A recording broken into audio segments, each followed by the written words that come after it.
Hello दोस्तों, welcome back to my YouTube channel focus study classes. दोस्तों, हम पढ़ रहे थे दिल्ली सल्तनत, और दिल्ली सल्तनत में हमने पिछली क्लास में सैयद वंश या सैयद डायनेस्टी कंप्लीट की थी। और आज हम पढ़ेंगे दिल्ली सल्तनत का अंतिम वंश या अंतिम डायनेस्टी, जिसे हम जानते हैं लोधी वंश के नाम से। तो शुरू करते हैं। लोधी वंश की स्थापना बहलोल लोधी के द्वारा की गई थी, और लोधी वंश को भारत का प्रथम अफगानी वंश माना जाता है, क्योंकि बहलोल लोधी एक अफगानी था। और बहलोल लोधी ने ही अपने नाम से बहलोली सिक्के चलवाए, और बहलोल लोधी ने ही जौनपुर को लोधी वंश में मिलाया, क्योंकि फिरोज शाह तुगलक के शासनकाल में जौनपुर के जो शासक थे उन्होंने अपने आप को स्वतंत्र कर लिया था। ठीक है, तो शुरू करते हैं। लोधी वंश की स्थापना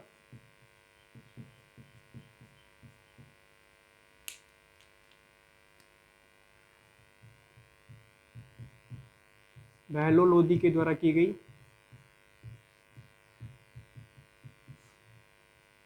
लोधी वंश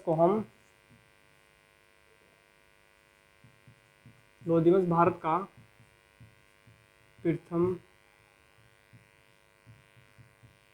अफगानी वंश कहलाता है।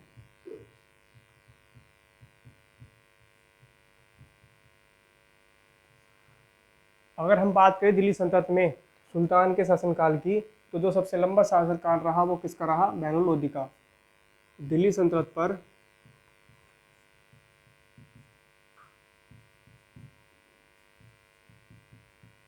शासन करने वाला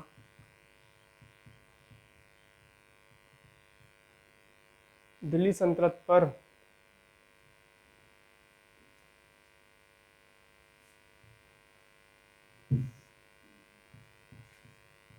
सबसे लंबे समय तक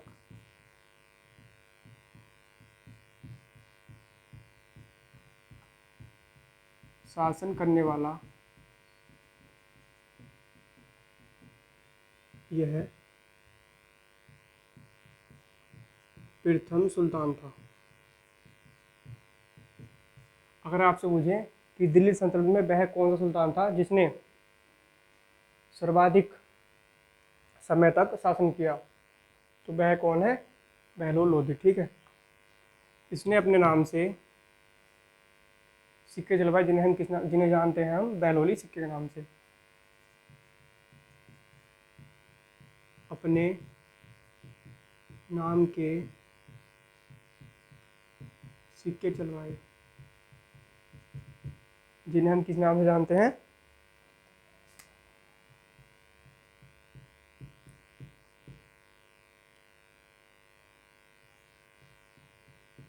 बहलोली सिक्के। ठीक है दोस्तों, इसके बाद दोस्तों इसने जौनपुर पर आक्रमण करके उसे लोधी वंश में मिलाया। ठीक है, इसके बाद इसका उत्तराधिकारी हुआ इसका बेटा, जिसे हम जानते हैं किस नाम से? सिकंदर लोधी के नाम से।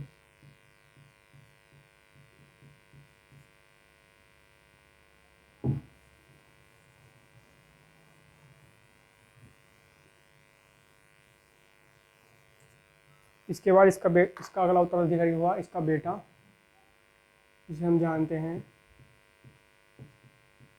सिकंदर लोधी के नाम से, जो इस वंश का महानतम शासक है या महानतम सुल्तान है। ठीक है,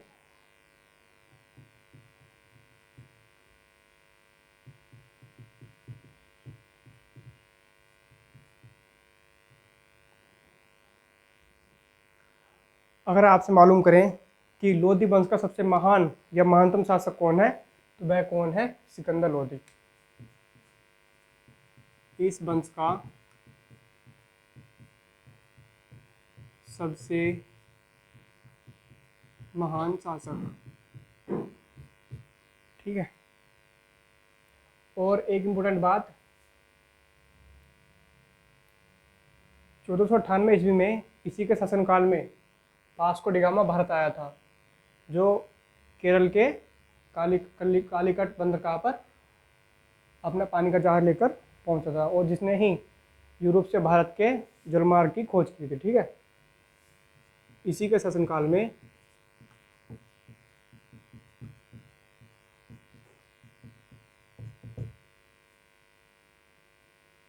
1498 ईस्वी में वास्को डी गामा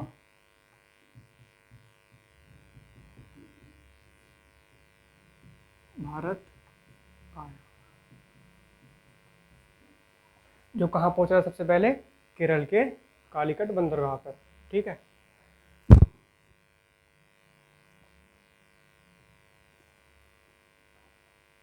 और कहाँ से आया था? कहाँ से आया था वास्को डी गामा? यह एक पुर्तगाली था, यूरोप से आया था। ठीक है, और इसी ने खोज की थी भारत और यूरोप के बीच समुद्री मार्ग की। ठीक है, यह समुद्री मार्ग, भारत और यूरोप के बीच समुद्री मार्ग खोज करने वाला कौन है? Vasco D gamma. जब सिकंदर लोदी सुल्तान बना तो शुरू में तो सब कुछ सही चलता रहा, लेकिन कुछ समय के बाद राजस्थान के जो राजपूत शासक थे, उन्होंने दिल्ली सल्तनत पर बार बार आक्रमण करना शुरू कर दिया, जिससे सिकंदर लोदी जब आक्रमण हुआ करता था या विद्रोह हुआ करता था, उसे नियंत्रित करने कहा जाता था राजस्थान, और इतने में राजस्थान से दिल्ली आया करता था, इतना तब तक एक आक्रमण और हो जाया करता था। इसी से परेशान होकर इसने 1504 ईस्वी में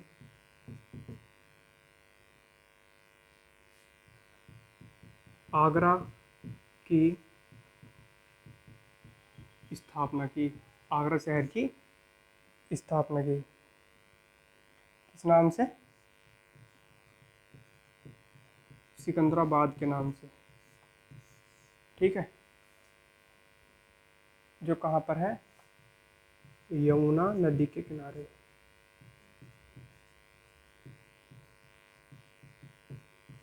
राजपूत शासकों के विद्रोह से परेशान होकर सिकंदर लोदी ने 1504 ईस्वी में आगरा शहर की स्थापना की। वो किस नाम से की थी? सिकंदराबाद के नाम से, जो कहाँ पर?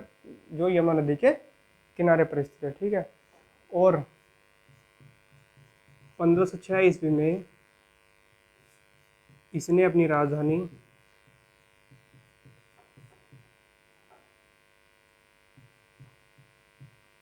दिल्ली से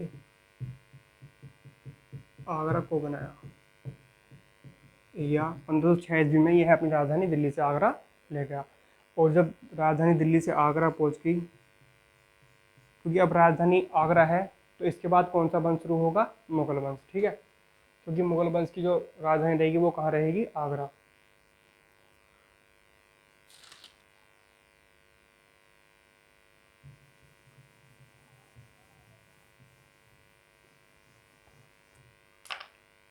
दोस्तों, सिकंदर लोदी एक कवि था, और यह गुलरुखी नाम से कविता लिखता था, या इसके पेन का नेम गुलरुखी हुआ करता था, या पेन नेम या कलम। ठीक है, सिकंदर लोदी एक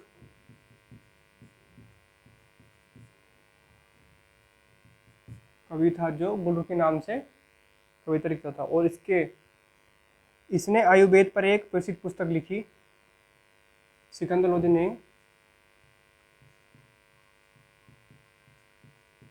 आयुर्वेद पर एक प्रसिद्ध पुस्तक लिखी, जिसे हम किस नाम से जानते हैं? फरंगे सिकंदरी के नाम से।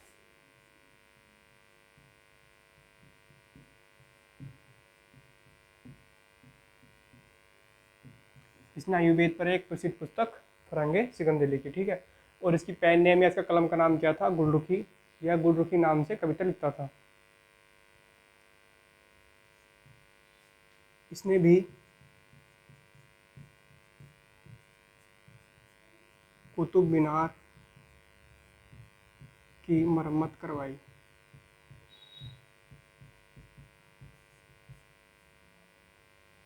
दोस्तों अगर बात करें कुतुब मीनार से संबंधित सुल्तान के बारे में, दोस्तों इसने भी कुतुब मीनार की मरम्मत करवाई। ठीक है, इसने भूमि नापने के लिए एक नई इकाई चलवाई जिसे हम जानते हैं किस नाम से, इसने भूमि मापने के लिए एक नई इकाई चलवाई जिसे हम किस नाम से जानते हैं, गज ए सिकंदरी या सिकंदरी गज।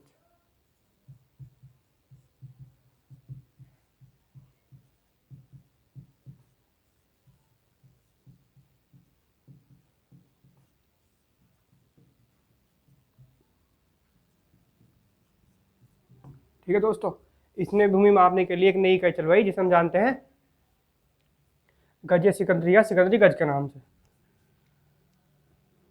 और इसने भी, सिकंदर लोदी ने भी कुतुब मीनार की मरम्मत करवाई थी। दोस्तों कुतुब मीनार से संबंधित 4 सुल्तान हैं, उन 4 सुल्तान के बारे में जानते हैं। ठीक है,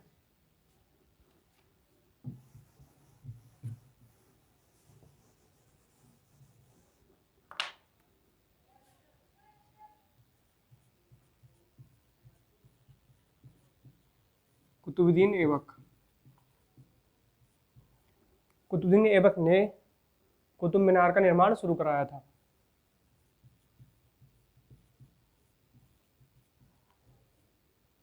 इसी का गुलाम हुआ, गुलाम और दामाद इल्तुतमिश।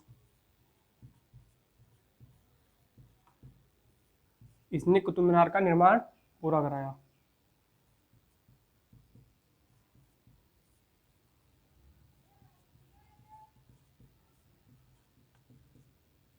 इसके बाद हमने पढ़ा 1369 ईस्वी में फिरोज शाह तुगलक के शासनकाल में कुतुब मीनार की ऊपरी मंजिल आकाशीय बिजली गिरने के कारण क्षतिग्रस्त हो गई थी, तो फिरोज शाह तुगलक ने उसका पुनर्निर्माण कराया था। इसके बाद आता है फिरोज शाह तुगलक।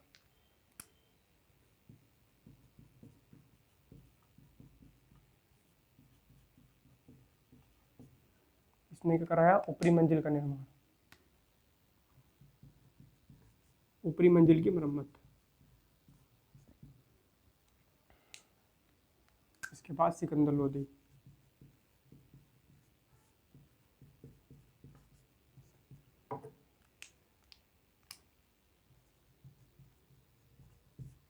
तो आपसे क्वेश्चन पूछ सकते हैं 4 ऑप्शन देख के, एक कुतुबुद्दीन ऐबक दे देंगे, इल्तुतमिश दे देंगे, फिरोज शाह तुगलक दे देंगे, और सिकंदर लोदी की जगह कुछ और डाल देंगे कि पूछेंगे कि इनमें से कौन सा सुल्तान कुतुब मीनार से संबंधित नहीं है। ठीक है, तो इस तरह से क्वेश्चन मालूम किया जा सकता है। आगे चलते हैं। इसके बाद दोस्तों इसी का ही बेटा हुआ इब्राहिम लोदी।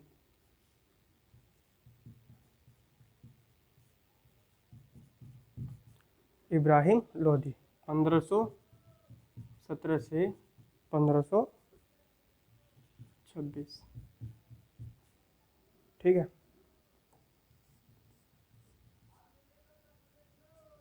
दोस्तों, जितना महान सिकंदर लोदी था उतना ही नालायक इसका बेटा हुआ इब्राहिम लोदी। सिकंदर लोदी के द्वारा जितनी योजनाएं चलवाई गई थी उन सबको बंद कराया इब्राहिम लोदी ने, और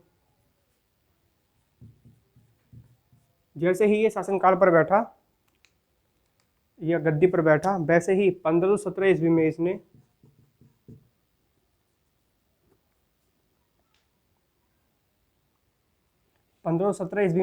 इस पर आक्रमण हुआ किसका, राणा सांगा का, जो कहाँ का शासक था, मेवाड़ का। ठीक है, और 1517 ईस्वी में ही लड़ा गया बैटल ऑफ घटोली या घटोली का युद्ध, जो किस किस के बीच लड़ा गया, इब्राहिम लोदी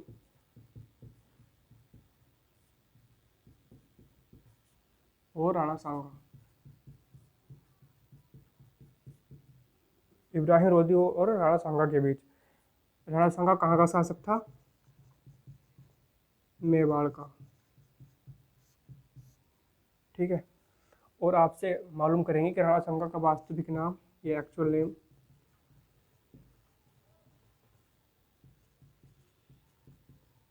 राणा सांगा का वास्तविक नाम हुआ करता था संग्राम सिंह।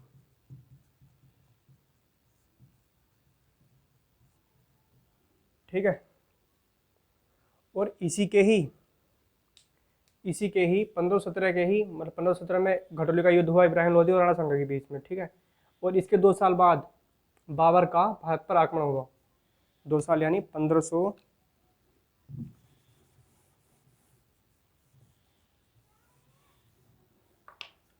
1519 में हुआ।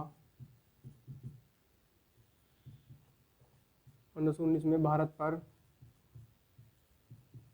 बाबर का प्रथम आक्रमण, जो इसने कहाँ किया था?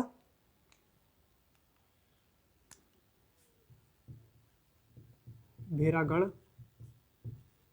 के किले पर, जो कहाँ है? बाजो नामक स्थान पर।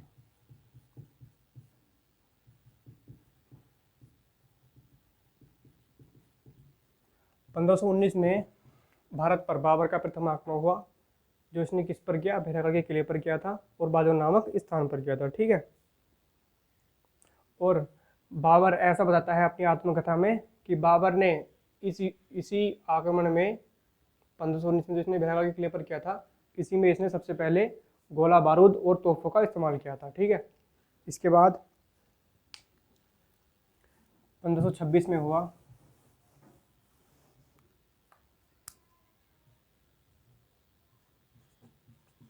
1526 ईस्वी में हुआ पानीपत का प्रथम युद्ध, जो हुआ बाबर और इब्राहिम लोदी के बीच, जिसमें बाबर ने इब्राहिम लोदी को पराजित किया और उसकी हत्या कर दी। और दिल्ली सल्तनत का यहाँ पर अंत होता है और बाबर ने भारत में एक नए वंश की स्थापना की, जिसे हम जानते हैं मुगल वंश के नाम से। ठीक है। आपसे मालूम करेंगे कि जब बाबर ने इब्राहिम लोदी पर आक्रमण किया था, उस समय बाबर की सहायता किसने की थी? तो उस समय दोस्तों जो पंजाब का सूबेदार हुआ करता था,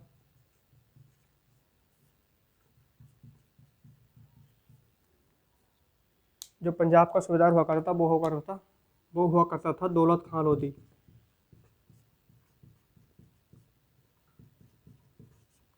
दौलत खान लोधी। और जो दिल्ली की सूबेदारी थी वो संभाल रखी थी आलम खान लोधी ने।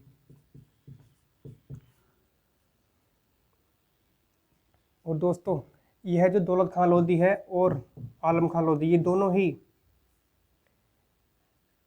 इब्राहिम लोदी के दुश्मन थे, या यूँ कहेंगे कि इब्राहिम लोदी को पसंद नहीं किया करते थे। ठीक है। और इस दौलत खान लोदी ने ही बाबर को इब्राहिम लोदी पर आक्रमण करने के लिए आमंत्रित किया था। ठीक है।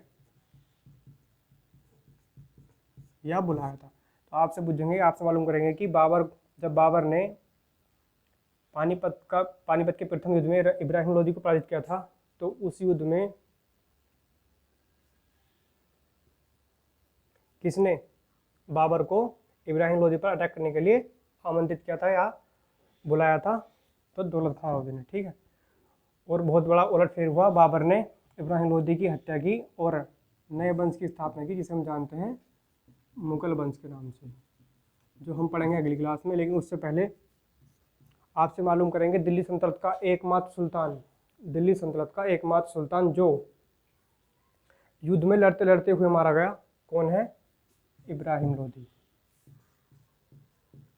दिल्ली सल्तनत का एकमात्र सुल्तान जो युद्ध में लड़ते हुए मारा गया। It was Ibrahim Lodi. वह कौन था? इब्राहिम लोदी। ठीक है दोस्तों, तो आज के लिए इतना ही। कल से हम पढ़ेंगे मुगल वंश। तब तक के लिए थैंक यू। अगर क्लास अच्छी लगी हो, वीडियो पसंद आई हो, तो अपने यार दोस्तों में शेयर करें और चैनल को सब्सक्राइब करें। Thank you for watching.